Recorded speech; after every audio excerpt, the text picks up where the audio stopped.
C'est d'eau dont on va parler avec, pour commencer, Françoise Goulard de l'Agence de l'eau à Dourgaronne, évoquer les enjeux liés à l'adaptation au changement climatique dans le bassin versant à Dourgaronne, donc ce grand quart sud-ouest de la France, hein, en gros, et présentation de son plan d'adaptation. Bonjour Françoise Goulard, est-ce que vous nous Bonjour. entendez? Ah Oui, oui, oui, le temps de mettre le micro en marche. Bonjour à tous. Alors, je vais partager mon écran. Ça devrait donc marcher. normalement. Voilà. Est-ce que vous voyez bien le diaporama? Parfaitement. Très bien. Donc, je vais en effet vous parler de changement climatique et de l'impact sur la ressource en eau et vous présenter brièvement le plan d'adaptation qui a été adopté en 2018 par le comité de bassin, qui est notre parlement de l'eau dans le Grand Sud-Ouest en effet. Juste un petit préalable avant de commencer pour préciser à tout le monde ce qu'est l'Agence de l'eau à Dourgaronne. C'est un établissement public, donc vous avez raison, sur le Grand Sud-Ouest de la France, qui aide à contribuer à l'atteinte du bon état en termes de qualité de toutes les eaux du bassin et aussi à rechercher l'équilibre entre ressources et utilisation de l'eau grâce à un système de redevance que chacun paye. Et après, il y a une restitution sous forme de subvention pour agir dans ces deux directions, qualité et quantité.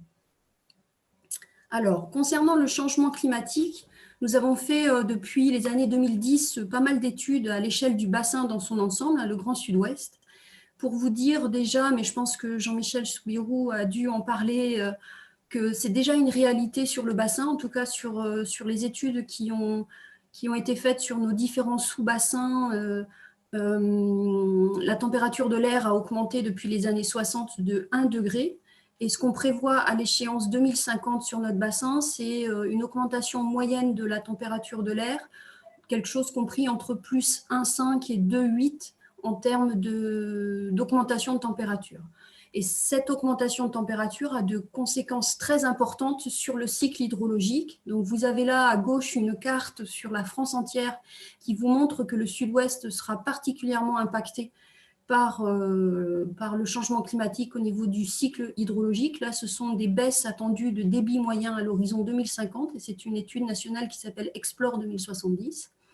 Et donc, nous avons fait, à partir de ces données, des simulations pour le sud-ouest. Donc, si on augmente la température de l'air de l'ordre de plus 2 degrés, alors pour conséquence logique, on a une baisse de l'enneigement, j'imagine que vous en avez déjà parlé et qu'on en reparlera au niveau de l'activité montagne d'hiver, et aussi une augmentation de l'évapotranspiration. On va y revenir tout à l'heure. Donc, une baisse de l'enneigement comprise entre moins 35 et moins 60%, et une augmentation de l'évapotranspiration sur l'année comprise entre plus 10 et plus 30%, ce qui a pour conséquence des baisses de débit moyen de l'ordre de moins 20 à moins 40% sur l'année. Donc, je reviens sur cette notion d'évapotranspiration grâce à une étude que nous avons menée entre 2010 et 2013 qui s'appelle Garonne 2050 et vous avez toutes les informations sur le site internet de l'agence. Donc, je reviens sur cette notion d'évapotranspiration. Donc, en gros, si on a globalement le même niveau de précipitation, peut-être avec évidemment des régimes différents, mais le même niveau de précipitation, en fait, il va y avoir beaucoup plus d'eau qui va partir vers l'atmosphère du fait de la transpiration des végétaux et du fait de l'évaporation par rapport au sol. Et cette évapotranspiration, en augmentant, elle va forcément avoir pour conséquence moins d'eau disponible pour l'écoulement ou pour l'infiltration vers les nappes. Vous avez en haut à droite des cartes sur le bassin à Dourgaronne pour ce qui concerne l'évapotranspiration, donc annuelle, mais aussi par saison. Et on voit la carte rouge, c'est notamment l'automne. Alors même si l'Ariège est un peu moins rouge que le reste du bassin du fait de la proximité des Pyrénées, une forte augmentation de l'évapotranspiration, notamment en l'automne, ce qu'on appelle un peu l'été indien, mais qui a pour nous des conséquences néfastes sur les écoulements dans les rivières et l'infiltration dans les nappes. Ces baisses d'écoulement auront des conséquences aussi importantes sur la température de l'eau, sur la teneur en oxygène dissous, et donc sur la qualité de la ressource naturelle et sur la biodiversité inféodée à ces milieux.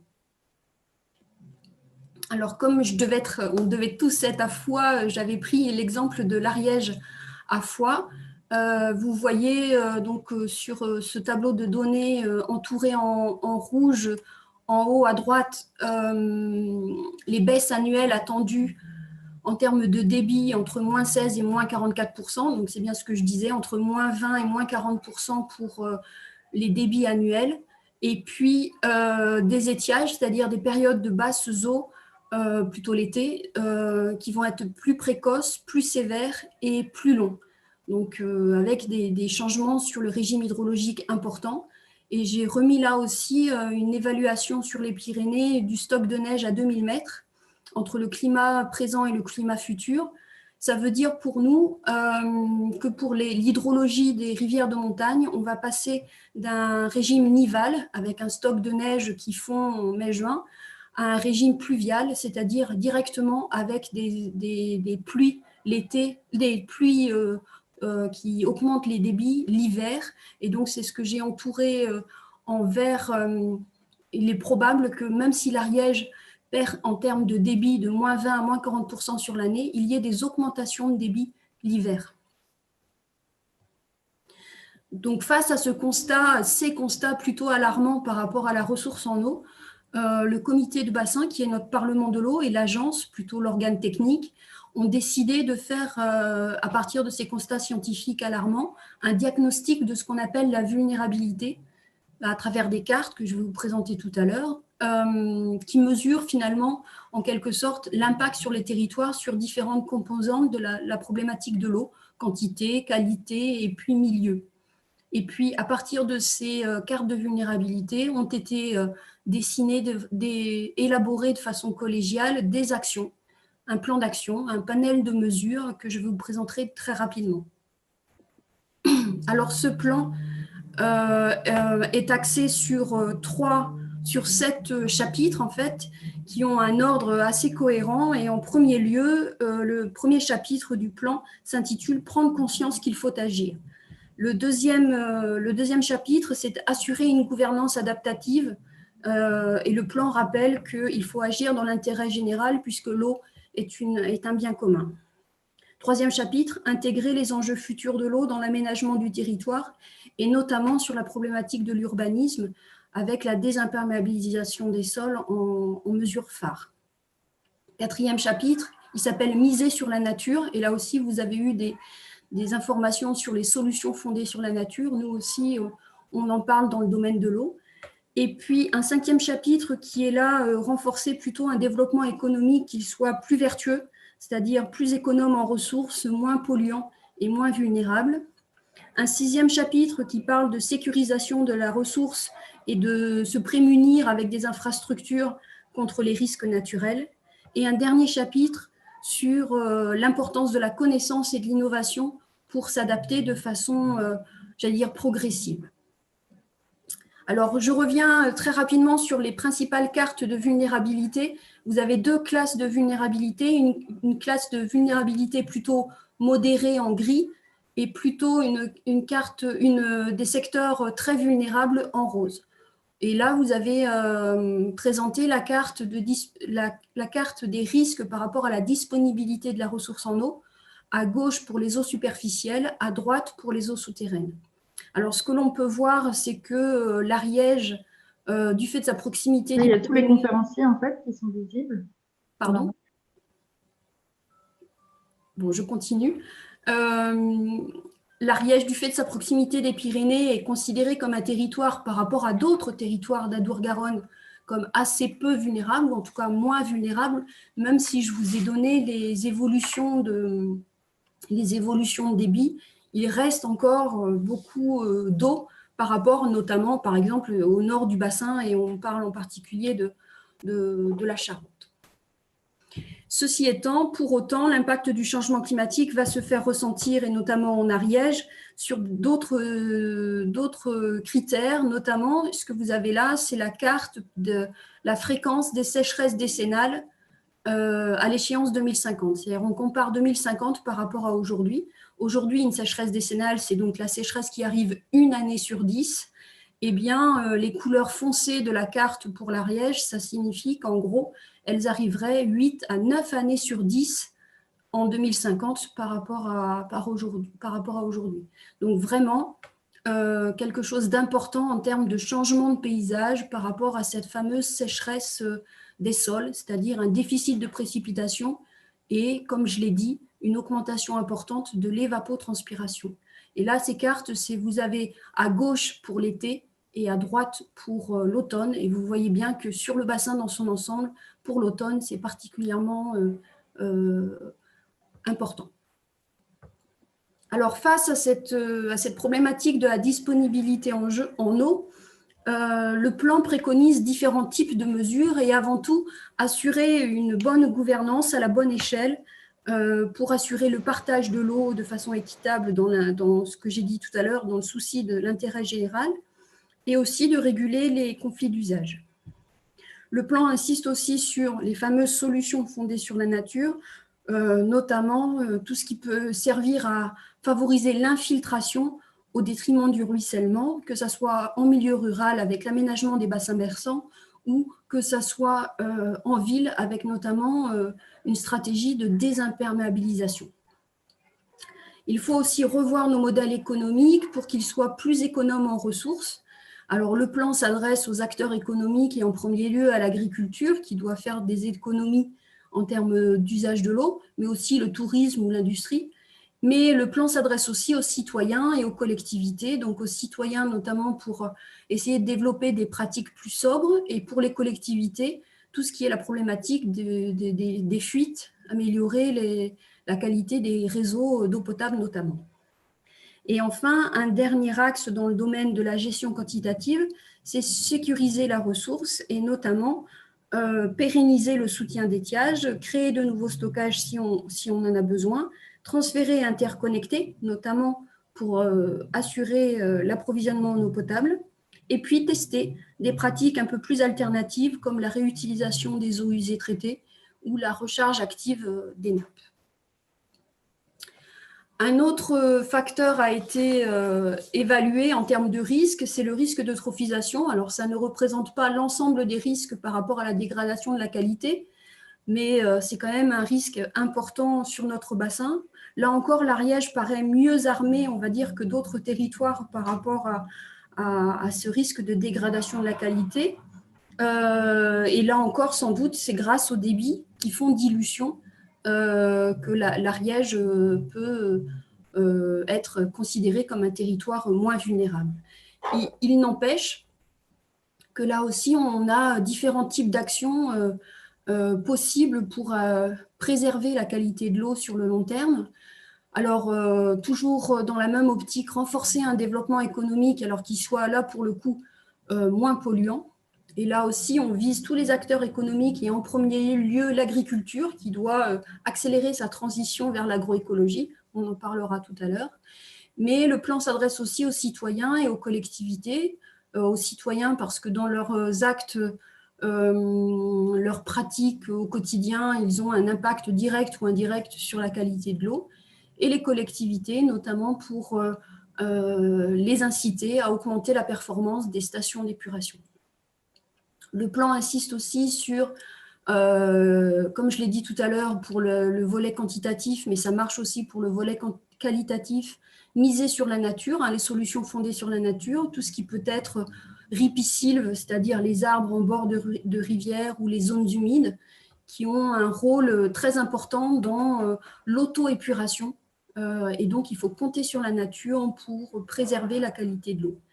Et enfin, pérenniser le soutien d'étiage parce qu'il contribue quelque part à la salubrité, notamment grâce à la dilution. Et la dilution est bien une des conditions du maintien de la qualité de la ressource. Et enfin, dernier volet sur la gestion des milieux, en fait, la fragilisation de la biodiversité. Vous avez à gauche la vulnérabilité liée à la biodiversité dans les cours d'eau et à droite, la vulnérabilité liée aux zones humides. Et dans les deux cas, là, pour le coup, vous voyez que l'Ariège est dans les territoires particulièrement vulnérables. Alors, c'est notamment pour les cours d'eau, eh bien, une fragilisation pour les conditions de vie des espèces de poissons, par exemple, qui aiment l'eau froide, puisqu'avec l'augmentation de la température de l'air, il y aura aussi augmentation de la température de l'eau. Et puis, pour les zones humides, c'est notamment ce fameux déficit hydrique auquel on s'attend, hein, précipitation moins évapotranspiration, qui risque d'impacter, et j'imagine que la présentation suivante en parlera, d'impacter le fonctionnement des milieux humides notamment.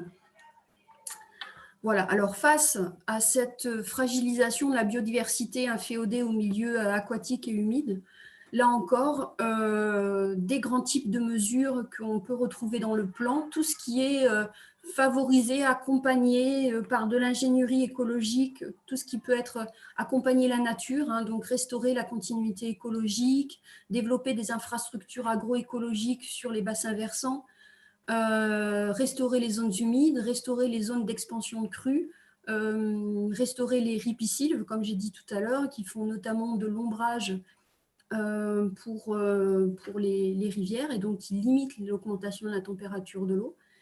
Renforcer un développement économique plus économe et moins polluant, et bien là, en fait, moins on aura nous-mêmes d'impact sur l'eau en quantité et en qualité, et bien plus sera facile l'évolution de l'écosystème. Donc là, on vise évidemment toutes les activités économiques, mais aussi les citoyens et les collectivités. Et puis, dans une certaine mesure également, pérenniser les dispositifs de soutien d'étiage, puisqu'en fait, ils permettent de maintenir les conditions d'une vie biologique dans certains endroits. Donc voilà, vite fait, j'allais dire, brosser les plus de 100 mesures qu'il y a dans le plan d'adaptation. Et pour conclure, en fait, je voulais dire deux messages. Le premier, c'est qu'il ne s'agit pas d'une mesure contre une autre mesure, mais c'est bien un panel de mesures qui est à combiner localement.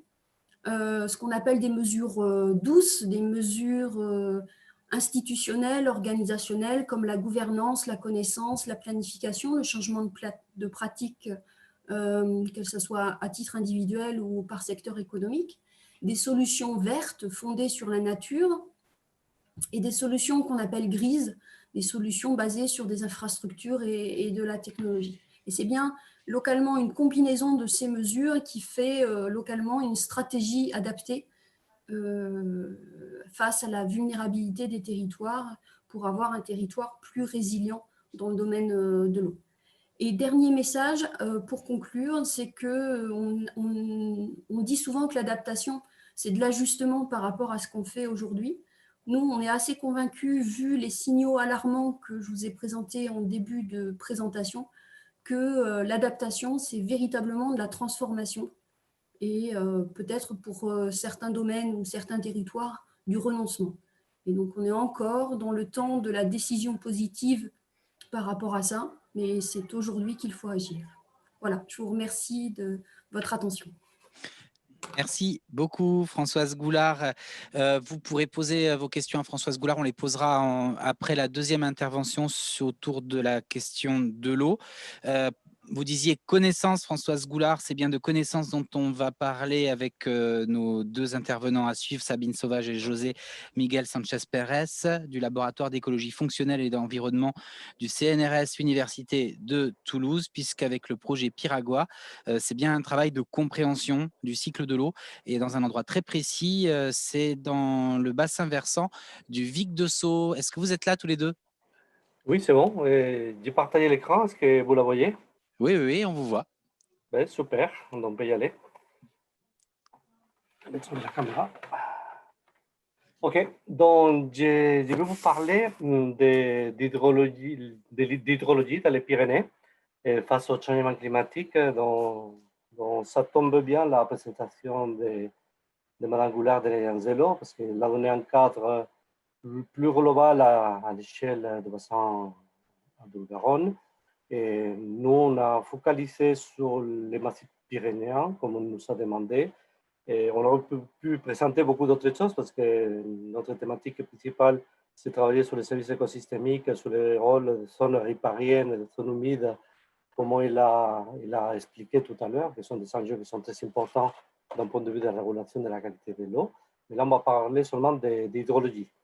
Et donc, ces résultats qu'il avait présentés, ils sont en continuité avec la première présentation de ce matin. Je ne sais pas si tout le monde l'a suivi, Jean-Michel Souberou, qui a présenté les résultats de notre projet POTEFA. Donc, les résultats que j'ai présentés, ils font partie d'un projet qui s'appelle Pirawa, qui est un projet soutenu par l'OPCC, l'Office pyrénéen pour le changement climatique, dans lequel il y a le projet qu'il a présenté lui ce matin, qui s'appelle CLIMP, qui est un projet dans lequel on a fait les prédictions climatiques que nous, on a utilisé dans le projet Pirawa pour prévoir les ressources d'eau spatialisées dans un contexte de changement climatique à l'échelle de 100%.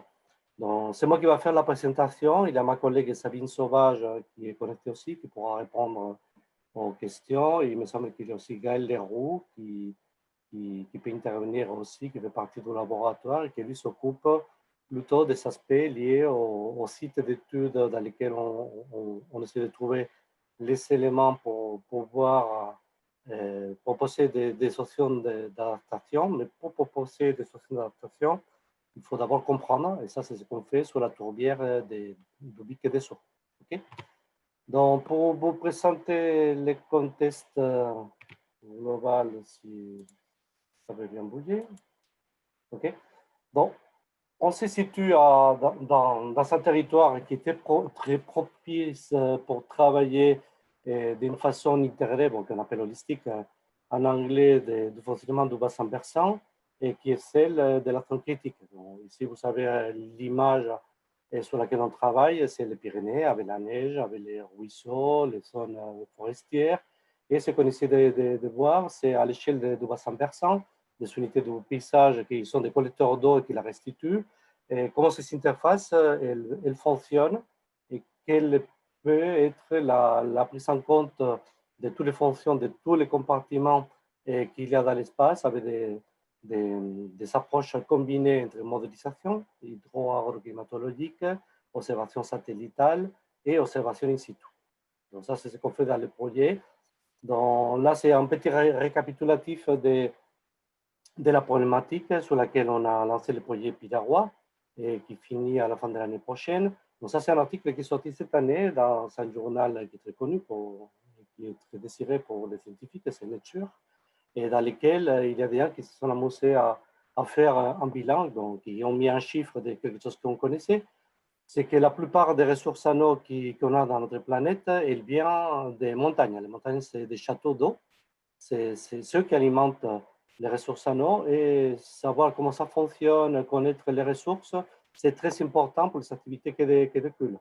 L'eau dans les Pyrénées, c'est elle qui alimente toute l'activité agricole qui se fait dans les plaines, à l'aval. Si l'eau change, s'il n'y a plus de ressources en eau, les activités qui sont reliées à tout ça, ils risquent d'être impactés. Donc, les questions qu'on se pose dans le projet Pirawa, c'est quel est l'impact du changement climatique sur les flux d'eau fournis par ces montagnes à l'aval, et quel sera l'impact du changement climatique sur la répartition spatiale et temporelle. Comme a dit Françoise tout à l'heure, bon, c'est dans tous les modèles de prévision, que ce soit en modélisation ou celle qu'a fait l'Agence de l'eau dans les projets à l'avenir 30, 50, 70. Et on sait que nous faisons, on est toujours dans la même conclusion, c'est il y aura moins de neige, il y aura moins d'eau dans la rivière, mais la distribution spatiale, elle va changer, comme on l'a bien dit, et il y aura plus d'eau en hiver. C'est ce qui va changer un peu la donne, parce que c'est peut-être là, c'est pas là qu'il faut de l'eau. Quand il faut de l'eau, c'est plus tard, quand les systèmes de culture sont plus avancés.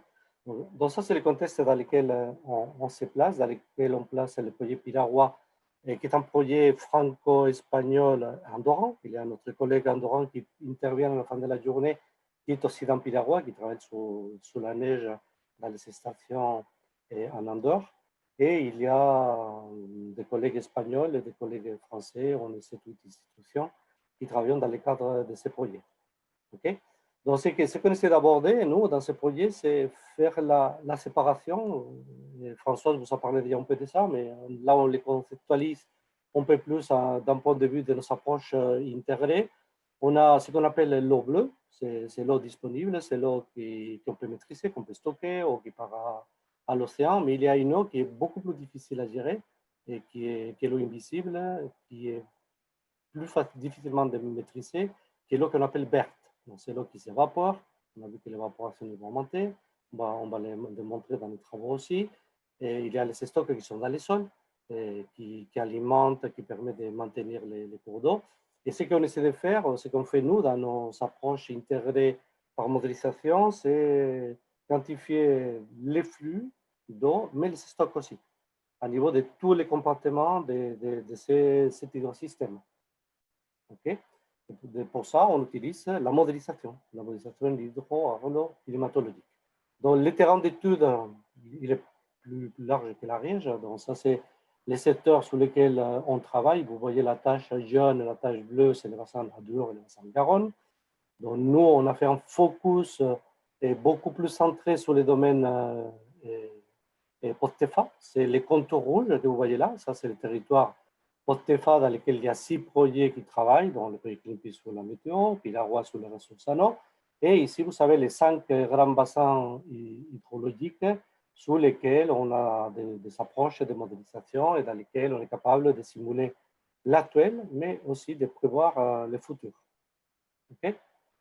Donc, l'approche qu'on utilise, c'est un modèle américain qui s'appelle le modèle SWAT, Soil Water Assessment Tool, qui est une représentation du territoire à l'échelle des masses d'eau. C'est les masses d'eau qui utilisent l'agence de l'eau, et qu'on spatialise avec notre modèle avec trois couches d'informations spatiales comme entrée, qui sont les pentes, c'est-à-dire la pente d'une parcelle donnée, l'occupation du sol et les types de sol. Donc, tout ça, on l'agrège dans quelque chose qu'on appelle les unités de réponse hydrologique, qu'on agrège à l'échelle de sous-bassins pour aller à l'échelle de tous les sous-bassins, de tout le bassin de la Garonne, ou le bassin de l'Adour, ou ce que vous voulez, ou des petits sous-bassins. Et on peut revenir jusqu'à la Cherue pour essayer de savoir tout ce qui se passe, combien d'eau il y a, combien d'eau est évaporée. Et on a une échelle de résolution qui est très fine. Okay. Donc ici, c'est pour montrer rapidement que la rigorosité scientifique, on n'est pas les docteurs qui font des fausses informations sur le Covid. On essaie d'être rigoureux, sérieux. Donc ici, on a pris 3 points sur lesquels on a calibré. Si vous voyez, il y a 2 points, c'est ce qu'observe l'agence de l'eau. Et on a la petite ligne continue, ça c'est ce que nous, on modélise avec les modèles. Donc, on peut voir qu'il n'y a pas de temps journalier, on arrive très bien à constituer, une fois qu'on a calibré les modèles, avec seulement les données d'entrée météorologique, donc on rentre la pluie et les données pour pouvoir calculer une évapotranspiration, on arrive à restituer les débits dans n'importe quel point de l'espace. Okay, vous voyez que ça marche pas mal. On peut modéliser aussi avec nos modèles les couverts neigeux. Donc ici, vous savez une comparaison qu'on a fait avec un outil qui est le satellite MODIS. Vous savez, une petite fenêtre SWAT, c'est ce qu'on sort de notre modèle. On a sorti à l'échelle de toutes les unités dans lesquelles on fait le calcul hydrologique quelle est la lame d'eau équivalente à neige, et on a comparé avec le satellite. Sauf que le satellite, il a une petite complexité, c'est que quand il y a des nuages, il ne voit pas la neige. Nous, dans les modèles, comme c'est quelque chose qui est mathématique et numérique et virtuel, on arrive à avoir une résolution qui est aussi fine que ce qu'elle verrait en satellite. Ici, vous savez le mois de janvier, c'est la première image, et ça, c'est ce qui arrive au mois de juillet. Okay, donc on a deux mois qu'on a testé. Ça, c'est un jour, c'est le 10 février 2005, et le 10 mai, c'est le mois de mai, pardon, 2005, dans lesquels on démontre qu'avec les modèles, on a une bonne restitution du couvert de neige dans les Pyrénées. Et là, vous avez tous les sous-systèmes du Pyrénées. Donc là, vous savez, l'unité 26, ça correspondrait à 6,27, ça sera l'Ariège. Okay. Donc, ce qui nous intéresse, c'est prester ça dans le futur. Donc ça, tout ce qu'on a fait, c'est sous la base des données que vous expliquez ce matin, Jean-Michel Soubero, okay, de Météo France, qui était dans le projet Climpy avec les collègues espagnols. Donc ici, je vais vous présenter les projections de Climpy sur le territoire français, sur la partie qu'on avait limitée dans les cadres du projet Portefa. Donc ici, vous avez un résumé de tout ce qu'il a expliqué ce matin. Il y a beaucoup de choses. Il en avait 4 scénarios, nous on a pris 2. On a pris les RCP 4 et 5 et les RCP 8-5. Ce sont des conditions de radiation de plus en plus fortes par rapport à l'augmentation du CO2 dans l'atmosphère. On a pris 6 modèles et on a fait 3 horizons. L'horizon proche, 2010-2040, 2040-2070 et 2070-2100. On va se concentrer, nous, dans nos résultats sur la période la plus lointaine, dans laquelle on voit plus marqué l'impact du changement climatique sur ce qui seront les ressources d'eau dans les Pyrénées. Donc ici, vous savez tous les petits points que vous voyez, la plate de couleurs. Donc, les points orange, c'est les stations Climpy, c'est les stations qui ont été simulées dans le cadre de ce projet, que nous, on utilise pour alimenter le modèle. Après, on a les sorties, les petits triangles, c'est les sorties du secteur par rapport au découpage des potes TEFA, et on a tous les structures qui vont intervenir dans les bilans, comme les barrages, etc. Okay? Donc, sur la base de tout ça, c'est un petit résumé de ce qu'il a montré ce matin. Nous, on prend la ligne verte et la ligne rouge, on prend les 4 et 5, on est déjà là-dedans, et possiblement, malheureusement, on va monter au RCP 6 ou au 8 et 5. Ça m'étonnerait qu'on descende au 2,6, qui serait une diminution drastique des émissions et même une absorption d'une partie des émissions qui ont été produites dans les passés. Donc ça, c'est le contexte dans lequel on va se situer, dans une trajectoire qui serait, on fait quelque chose, mais les climats, on ne va pas les changer du jour au lendemain. Et la projection la plus pessimiste qui est celle dans laquelle on se situe actuellement. J'aurais pu mettre les points de trajectoire par rapport aux simulations de l'IPCC, et malheureusement, on est plutôt encore dans la trajectoire rouge que dans la verte. OK? Et ça, c'est le type de résultat à l'échelle de tous les massifs pyrénéens. On a pris la période de référence, c'est-à-dire autour de là où on est, parce que sur les projections de changement climatique, les plus gros problèmes, c'est que les simulations qui sont faites, elles ont beaucoup d'incertitudes. Il faut travailler sur des fenêtres très larges pour avoir vraiment quelque chose qui tient la route. Ici, vous savez, dans la droite, la période 2011-2040 avec les RCP 4,5 et 8,5.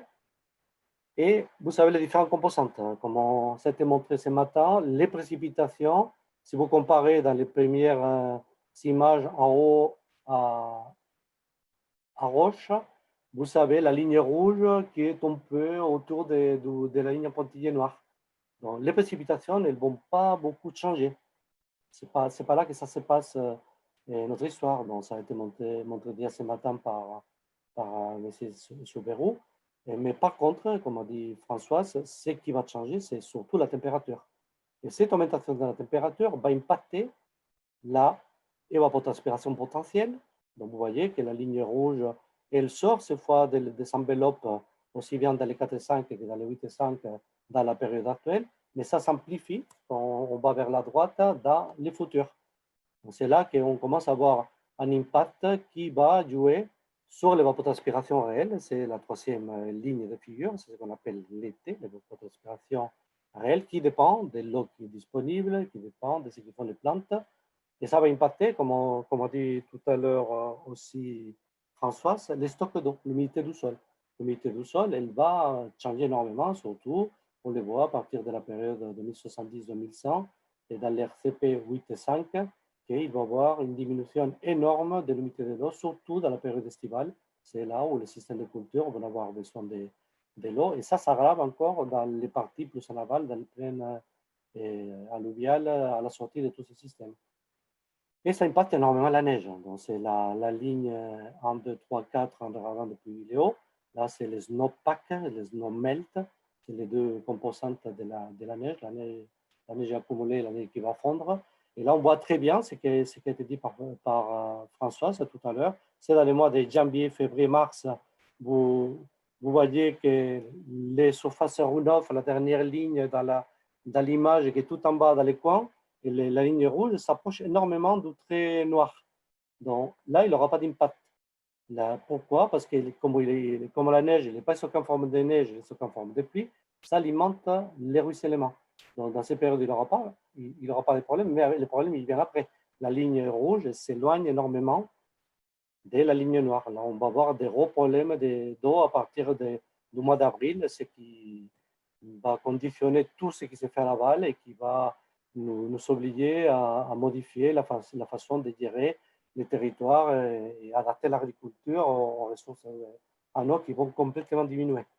Okay, donc ça, c'est une vision temporelle, c'est une modélisation qu'on fait au pas de temps journalier, et qu'après on agrège au pas de temps mensuel ou annuel pour aller dans des positions des futurs, et qu'on peut visualiser dans les détails ici. Vous savez, l'RCP 4585 par rapport à la période historique, pour les mois de janvier, de mai, de juillet, d'octobre, on a pris 4 mois contrastés, et là on voit comment la couleur jaune, c'est la neige, comment est-ce que la neige, elle disparaît petit à petit, même au mois de janvier, pour l'RCP 85, et dans tout le monde. Finalement, d'ici 2070, ceux qui aiment faire le ski dans les Pyrénées, il faut commencer à trouver un autre sport, à mon avis.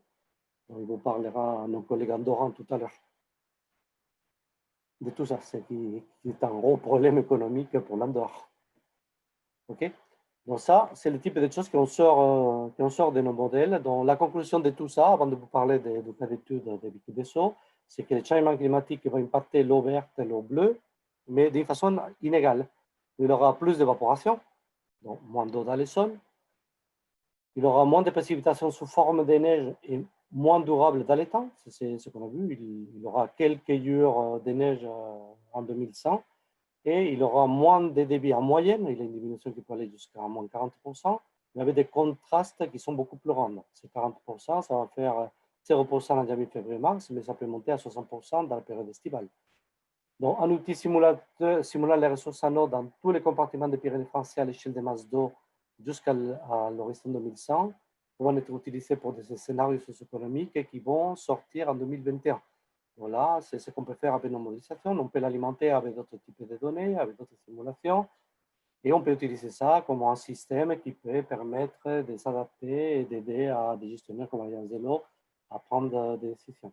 Dans ce travail, j'ai présenté la partie française, mais il est fait en parallèle par les collègues du CSIC, l'équivalent du CNRS en Espagne, et de Saragosse sur les côtés espagnols.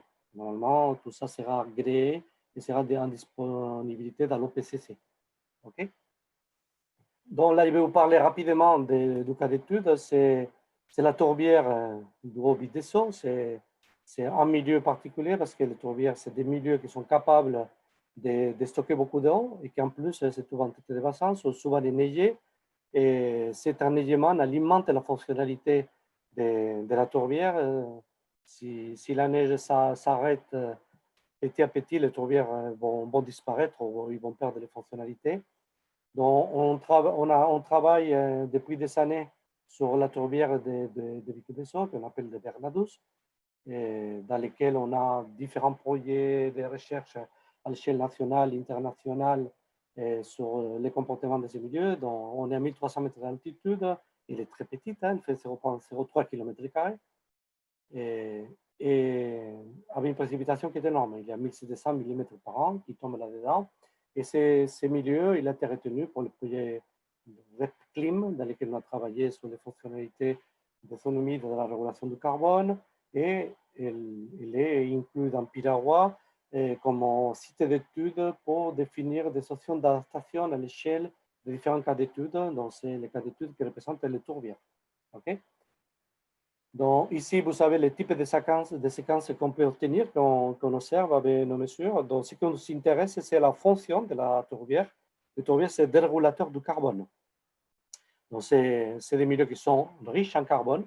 Ce carbone, il est stocké là-dedans, mais il y a une partie qui est libérée en forme de ce qu'on appelle DOC, carbone organique dissous. C'est celui qui est dans l'eau, qui peut donner une petite coloration, ou en forme de carbone particulier.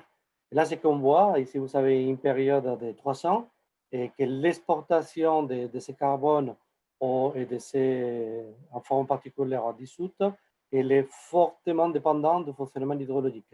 Donc, les crues qui représentent moins de 10% du temps expliquent 50% du flux. Donc, la plupart de ces carbones, ils s'échappent quand il y a des événements extrêmes. Okay? Donc, dans ces milieux, c'est un milieu qui, en plus, il draine un secteur forestier. Donc, on a eu la chance de que ces milieux forestiers, qui est géré par l'ONF, a fait l'objet d'une coupe qui était prévue depuis longtemps et que finalement, elle a été faite en septembre 2016. Ben, une coupe, ça ne veut pas dire qu'on a arraché complètement la forêt. Et ce qu'on a fait, on a coupé un arbre sur 3. On a diminué d'un tiers la densité. Donc, en diminuant ça, et ce qu'on a pu regarder, parce que la zone forestière alimente aussi en carbone ce type de milieu avec le fait que c'est dégrade, etc. Ce qu'on a pu voir, c'est que l'impact de ces coupes n'a pas vraiment un impact direct sur les quelques années après sur l'hydrologie du site.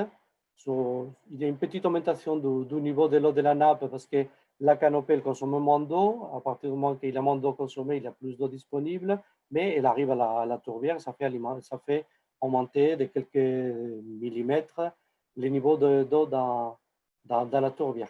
Mais l'impact, on s'attendait à avoir des choses beaucoup plus marquées, mais on n'a pas vu des choses drastiques. Donc, vous voyez, dans les données d'entrée, c'est les précipitations, la courbe rouge, c'est la température, la courbe verte, c'est les précipitations, les evapotranspiration. Après, on a les courbes bleues, c'est les débits et la température de l'eau. Et on voit que finalement, il n'y a pas grand-chose. Avant la coupe, après la coupe, on ne voit pas de grandes différences. Ce qu'on voit, c'est dans la dernière image que la quantité d'eau qui arrive à la tourbière, là, on peut augmenter, mais pour revenir après à l'état d'équilibre. Donc, la tourbière s'est rééquilibrée, elle s'est réadaptée à l'impact de la coupe. Je pense que ça n'aurait pas été la même chose si on aurait coupé toute la forêt. Pour ça, c'est le type de choses qu'on fait pour comprendre, pour essayer de savoir qu'est-ce qui se passe dans ce type de milieu pour pouvoir poser par la suite des solutions d'adaptation. Bon, avec ça, j'ai fini mes 20 minutes et je vous remercie. Je vous montre une petite image des Pyrénées et comment on rêve, vu depuis les pics de midi. Ouais, ça, c'est pas chez nous. on avait reconnu. En tout cas, il y a un sacré stock d'eau là. Merci beaucoup. On allait vous dire de conclure. Eh ben, vous l'avez fait tout seul avant qu'on vous le dise. Pour le moment, les questions sont plutôt pour Françoise Goulard. Je rappelle que vous pouvez écrire vos questions en bas de page, là où il y a marqué discussion ou converser, selon les players que vous avez visiblement. Une question quant au plan d'adaptation, Françoise Goulard. Est-ce que c'est des choses qui sont mises en place en relation avec les collectivités? Si oui, sur quel mode? Qui paye aussi et comment? Voilà. C'est large spectre. Hein. Oui, oui. Alors, le plan d'adaptation n'a pas de vocation prescriptive. Hein. Il est plus là pour faire le panel des mesures et à chacun à prendre, à piocher à l'intérieur pour faire sa propre stratégie d'adaptation locale. Par contre, évidemment, l'agence de l'eau, comme je l'ai dit, peut subventionner des actions qui vont dans le sens de l'adaptation grâce à notre programme d'intervention. Donc, nous en sommes au 11e programme d'intervention et grosso modo, plus de 50% de notre programme d'intervention est dédié à l'adaptation au changement climatique. Donc, les collectivités, les acteurs économiques, les syndicats de l'eau, des choses comme ça aussi. S'ils font des efforts sur les économies d'eau, s'ils font des efforts sur la restauration de la rivière, des ripisylves, etc., sont aidés financièrement et techniquement par l'agence de l'eau, bien sûr. Par contre, voilà, la limite, c'est qu'on n'aide pas directement le citoyen. On aide des collectifs. Autre question, et pour le moment, ce sera la seule qui porte un petit peu sur en cas de raréfaction de la ressource, comme on l'a vu, et quand on observe un petit peu l'actualité, y compris en Ariège, on le voit déjà. Voilà, on préfigure parfois une guerre de l'eau. Une guerre, en tout cas un conflit d'usage entre des territoires ruraux, l'usage agricole, les métropoles toulousaines. Bon, on le sait, on a Golfech en aval aussi qu'il faut continuer à refroidir. Est-ce que ce phénomène-là va s'amplifier et est-ce que politiquement, à un moment, ça va vraiment poser problème? Alors, je suis en charge de la prospective, mais je ne m'appelle pas Madame Irma, je n'ai pas de boule de cristal, ce n'est pas évident de vous répondre. Clairement, sur le bassin Adour-Garonne, il y a des territoires. Mais enfin, vous savez quand même que c'est en tension permanente et ça fait un Voilà. moment que ça dure. Hein. J'allais dire clairement, sur le territoire Adour-Garonne, il y a des tensions entre les ressources disponibles et les besoins des usagers. Et donc, on a différentes mesures pour essayer d'éviter les conflits d'usage, donc notamment de la gestion concertée à l'échelle locale, donc à travers les SAGE, les schémas d'aménagement et de gestion des eaux, à travers aussi ce qu'on appelle les PTGE, les projets de territoire pour la gestion de l'eau. Donc là, de manière concertée, en fait, on fait le bilan de ce qui est disponible et on réfléchit à une répartition équitable de la ressource. Et puis, évidemment, pour éviter les conflits d'usage, il faut que chacun y mette du sien sur des pratiques plus sobres, mais il y a aussi d'autres solutions pour essayer d'augmenter les réserves, ce que j'ai appelé tout à l'heure, la réutilisation des eaux usées traitées.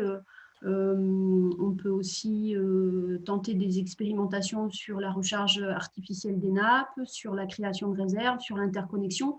On a différentes mesures pour essayer de régler ces tensions.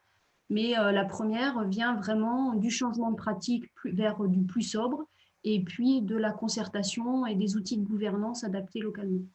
Oui. Encore une question pour vous, Madame Goulard. Le Conseil scientifique de bassin intervient-il dans la mise en place de ces stratégies d'adaptation? Et si oui, comment? Alors, très bonne Question de question. Pierre. Le diagnostic que je vous ai présenté rapidement, il a été élaboré et il y a une plaquette disponible sur notre site internet sur les données scientifiques qui a été élaborée grâce au conseil scientifique. Donc, ça, c'est très important de se faire épauler par les scientifiques sur les constats. Après, ils nous ont aidés aussi sur la méthode de vulnérabilité. Je vous ai présenté les cartes finales roses et grises, mais en fait, derrière, il y a quand même des indicateurs et il ne faut pas faire n'importe quoi. Et là, on s'est fait aider aussi par les scientifiques. Et après, dans le comité qui a élaboré, il y avait à peu près 20-25 personnes qui ont élaboré ce plan d'adaptation au changement climatique. Il y avait de la place pour les experts et 2 membres du conseil scientifique étaient présents.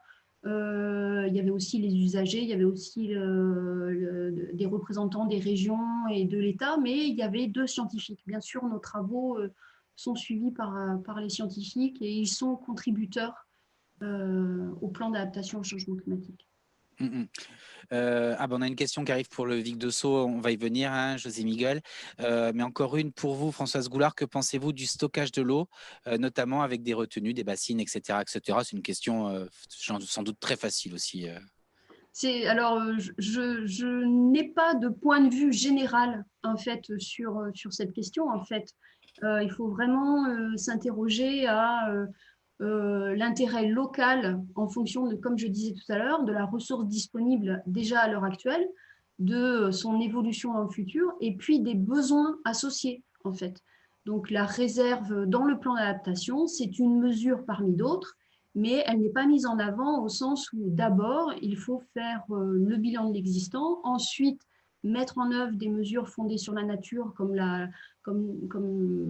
l'aménagement des bassins versants, des sols vivants qui permettent de la meilleure rétention en eau, etc. Mettre aussi en œuvre tout ce qui peut être pratique, économe et donc aller vers de la sobriété des usages.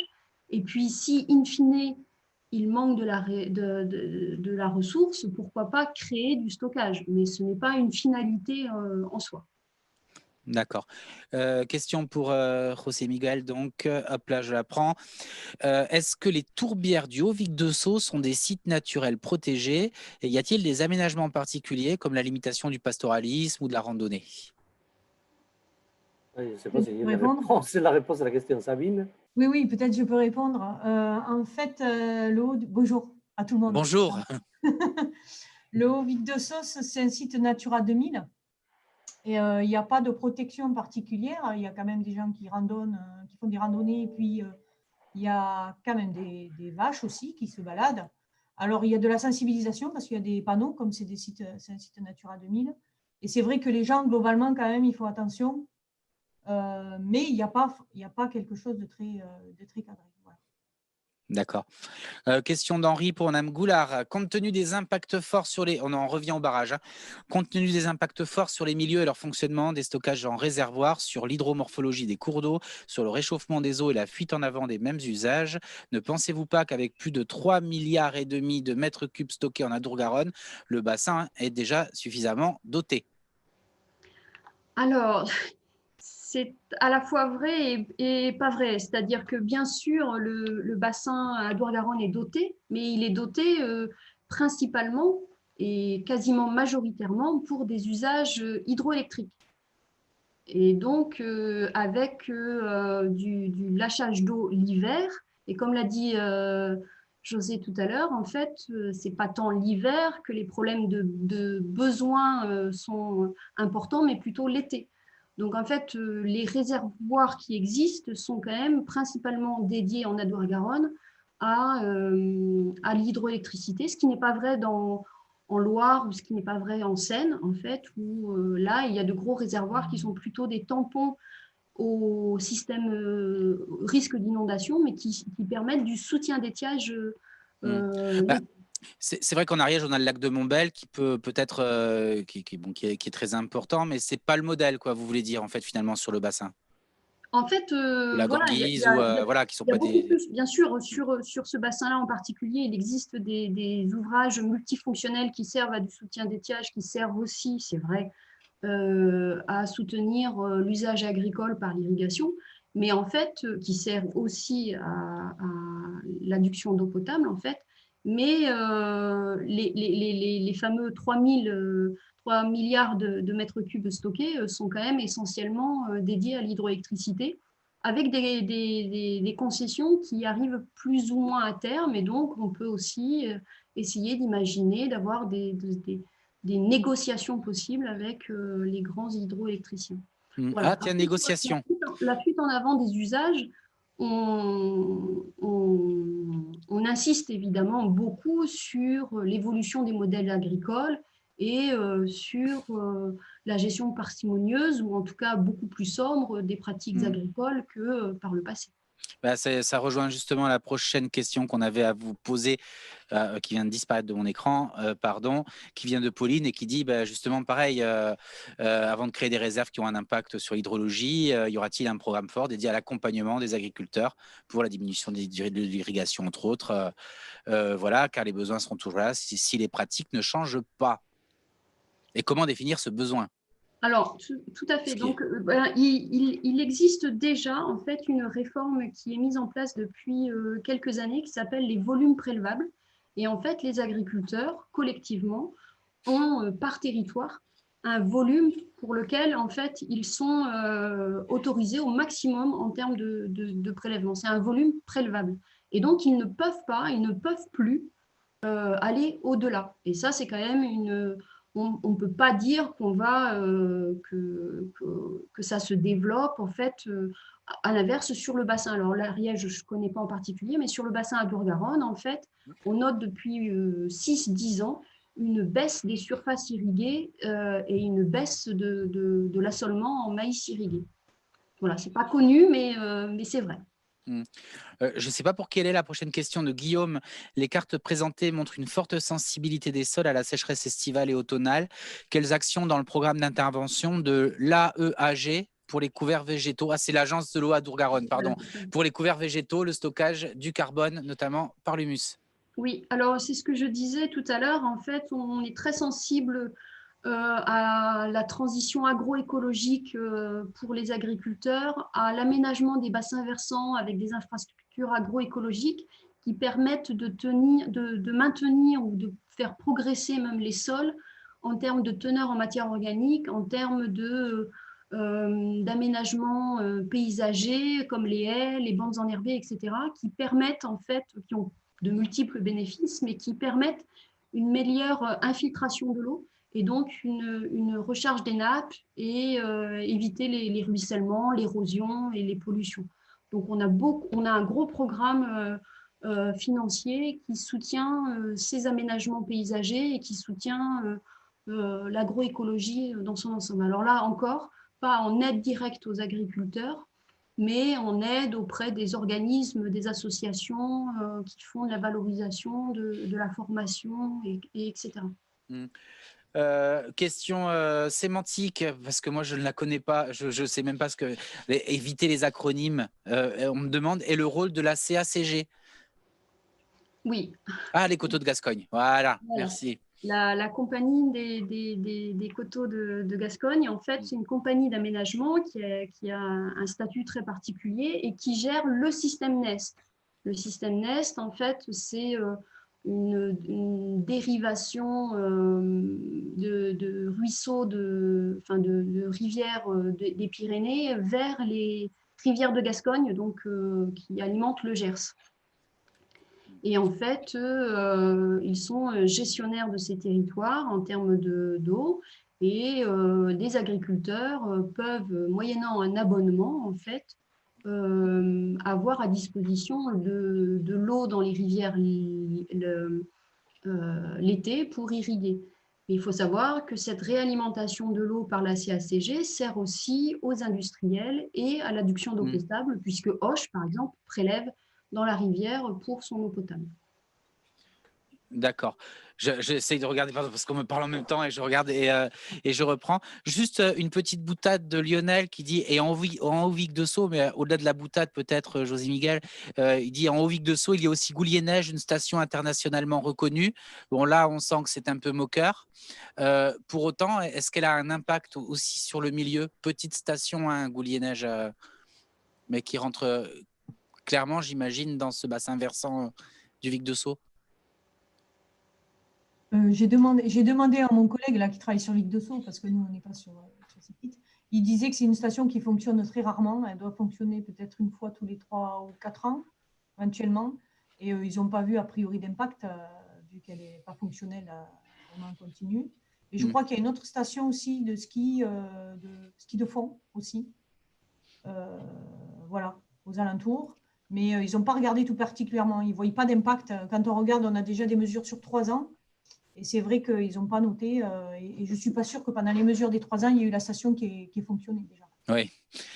Oui, on a eu un enneigement assez moyen ces dernières années. On y reviendra tout à l'heure. N'y a-t-il pas également des paiements directs aux agriculteurs avec les PSE? C'est les paiements pour services écosystémiques. Je pense que c'est une question pour Françoise Goulard. Oui. Alors, comme j'ai dit tout à l'heure, qu'on ne finançait pas des actions individuelles, je parlais principalement des citoyens. On finance les agriculteurs, en effet, à travers ce qu'on appelle, et l'Agence de l'eau à Dour-Garonne a été pionnière dans ce domaine au niveau national, des paiements pour services environnementaux, des PSE. Et donc, pour inciter au changement de pratique, aux pratiques plus vertueuses par rapport à la quantité et à la qualité d'eau, en effet, on a un programme de financement des actions envers les agriculteurs. D'accord. Et le PNR, on me signale, a été justement conventionné avec l'Agence de l'eau en partenariat avec le CIVAM Bio de l'Ariège pour mettre en place, et la Chambre d'agriculture pour mettre en place justement ces PSE, donc peut-être pour l'Ariège, contacter directement. Le PNR, allez, encore quelques questions avant de passer à la suite, on a encore 2-3 minutes. Concernant les réservoirs, prenez-vous en compte des impacts écologiques du milieu aquatique et les risques liés aux inondations, et quelles sont les mesures mises en place? Alors, il y a plusieurs questions dans la question. Sur l'impact écologique des réserves, évidemment, en fait, dès qu'il y a un projet de réserve qui est à l'ordre du jour, il y a une évaluation très sérieuse des impacts sur le milieu qui est faite. Et on a une logique, notamment avec l'OFB et les services de l'État, sur éviter, réduire, compenser. En fait, éviter les impacts. Si on ne peut pas, il faut les réduire. Et si on ne peut pas tout réduire, en fait, il faut compenser. Et notamment par exemple, trouver des zones humides à préserver aux alentours, etc., etc. Donc, bien sûr, ça ne se fait pas n'importe comment. Et il y a des règles très strictes par rapport à la création de réserves. Eh bien, je crois qu'on a terminé. Voilà, quelques petites réflexions que vous pouvez retrouver dans le fil de discussion, notamment des réponses aux réponses que vous avez faites aux questions. Merci beaucoup,